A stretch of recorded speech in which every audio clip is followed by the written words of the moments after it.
her phone and stares towards the tall metal gates. Where is he? What's taking so long?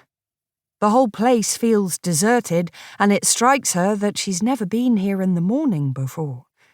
The sky is winter white above the coils of barbed wire, and the car park is only half full.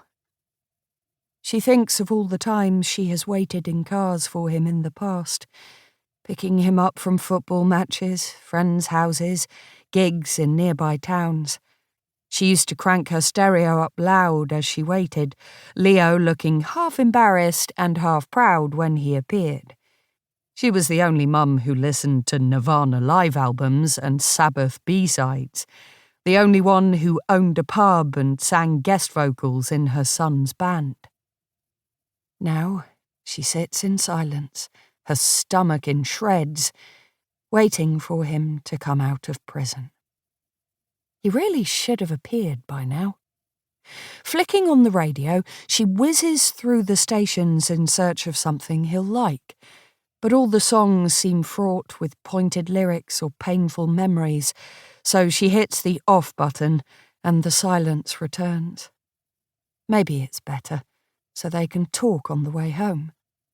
Leo has been subdued during her recent visits.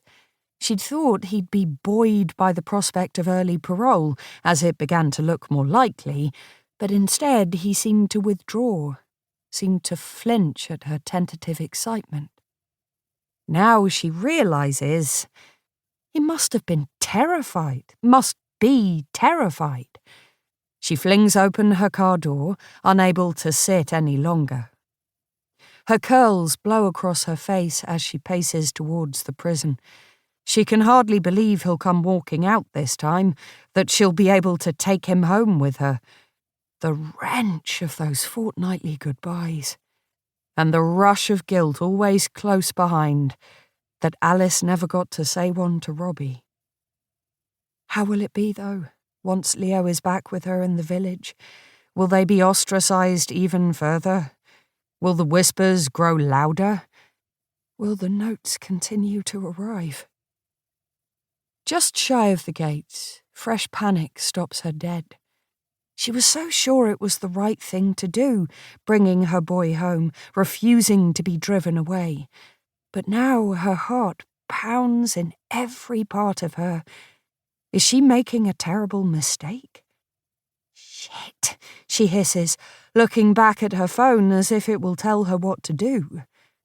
All she has is a solitary email, but her head jerks back when she sees who it's from. Alice, who never speaks to her anymore. Alice, who blocked her number a week after Robbie's death, when Chrissy said the stupid thing, the careless thing, and ruined their friendship forever. Her stomach turns to liquid as she opens it and sees the words, "Dear Christina." Only her husband ever called her that, and Alice knows this all too well.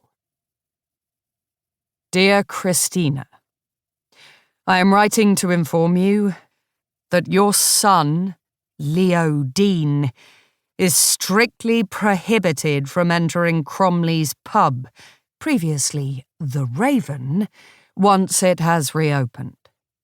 Violence will not be tolerated under the new ownership.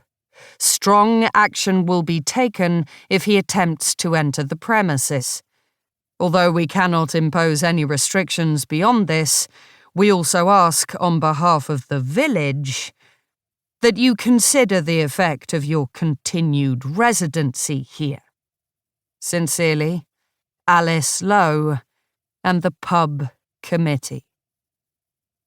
Chrissy exhales shakily, then reads it again, staggered by the formal wording, the sting of that final sentence. It was manslaughter, she thinks, her eyes blurring with tears. Involuntary manslaughter. He pleaded guilty. Haven't we been punished enough? If a parole board can decide Leo is no threat to his community, why can't people who've known him all his life try to do the same?